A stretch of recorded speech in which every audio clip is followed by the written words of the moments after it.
There is a specific moment when a person becomes wealthy, and it is almost never the moment anyone imagines. It is not a lottery ticket. It is not a promotion. It is not a car in the driveway. It is a text message, a number. Something so small and boring that most people would swipe it away without reading it twice.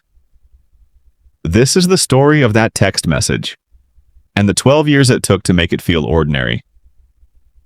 Marcus made $19.50 an hour at a logistics company, scheduling truck routes on a screen that crashed twice a day. His paycheck landed every other Friday, $1,180, give or take. Rent ate $900.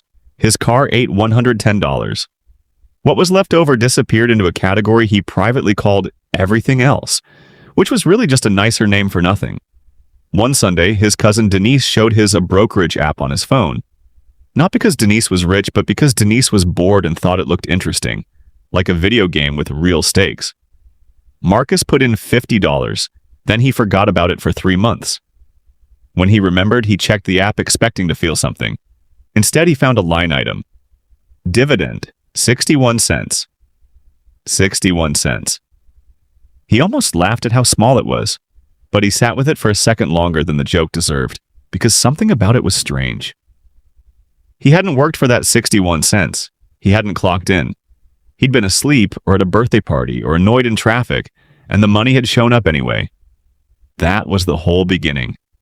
Not a plan. Not a strategy. A cousin, an app, and 61 cents that asked a question Marcus didn't know how to answer yet.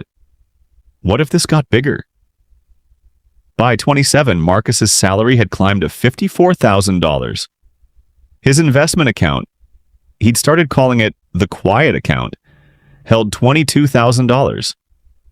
His coworker Theo spent like spending was a personality trait. New sneakers monthly. A leased car he referred to only by its trim level. When Marcus mentioned he'd bought index funds instead of a new phone, Theo laughed and said, "Bro, you can't take it with you." Marcus didn't argue. He just noticed things. He noticed Theo mention more than once that payday couldn't come fast enough. He noticed the way his shoulders dropped a little on Thursdays. That same month, his quiet account paid his $58 in dividends, almost exactly what his monthly rideshare spending cost his. For the first time, a piece of his life was being paid for by money that had never touched his hands as a paycheck. He didn't tell Theo. He didn't tell anyone. He just kept buying. Nobody warns you that the machine occasionally breaks in front of you. At 30, Marcus's account had grown to $71,000. And then, over 4 brutal months, it dropped to $54,000. $17,000 evaporated on a screen while he sat in meetings about warehouse throughput, powerless to do anything but watch. He stopped checking the app for 2 weeks, not out of discipline, out of fear. He kept thinking about the 61 cents, wondering if the whole thing had been a fluke dressed up as a system. His mother, who had never invested $1 in his life, asked why he looked tired. "The market's down," Marcus said. "So sell it," his mother said, not unkindly, just confused. Marcus tried to explain that selling now would turn a temporary loss into a permanent one, and his mother nodded in the way people nod when they've decided not to argue.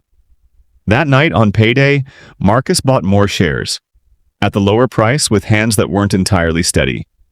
It was the least confident decision that ever turned out to be right.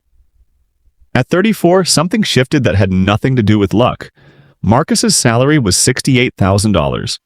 His account, rebuilt and grown past its old highs, was worth $198,000. That March, his dividends and gains for the month came to $1,540. His rent by then was $1,310. He sat with his coffee and did the math twice because it felt like a mistake. It wasn't. For the first time, money he hadn't earned by showing up anywhere had covered the single largest bill in his life. He didn't quit his job. He didn't tell Theo, who was, by then, financing a boat he used 4 times a year. He just felt something settle in his chest. Not triumph, more like the quiet click of a seatbelt. His manager offered his a regional director role.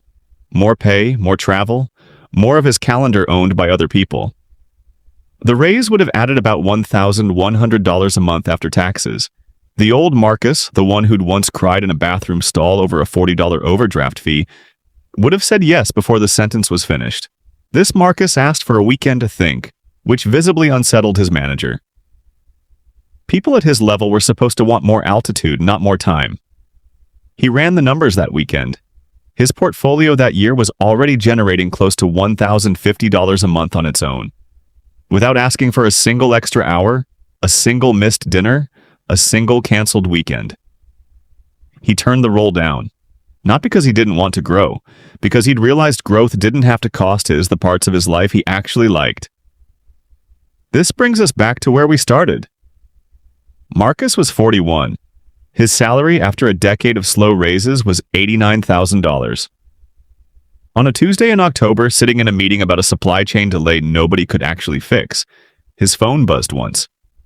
He glanced down under the table. Dividend and gains, month to date, $3,760. His paycheck that same week after taxes was $3,540. For the first time, the machine he'd built in total silence, no announcement, no framed certificate, no rooftop party, had out-earned the job that filled his calendar and his stress and most of his waking hours. Nothing in the room changed. The meeting continued. Someone said the word bandwidth without irony.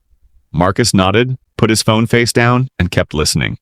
But something inside his had quietly finished a race that had been running since he was 24 years old, spending 61 cents worth of curiosity on a Sunday afternoon. Marcus didn't quit that year. He didn't quit the year after either, because the goal was never to stop working. The goal was to stop needing the job to decide whether he was safe. That is the part almost nobody tells you about this kind of freedom. It doesn't arrive with fireworks. It arrives in traffic. It arrives in a meeting. It arrives as a text message so small you could almost miss it. And the only thing that changes is that for the first time, you don't need it to be bigger to feel it. The paycheck is still the paycheck, but you are the one who decides what it means now.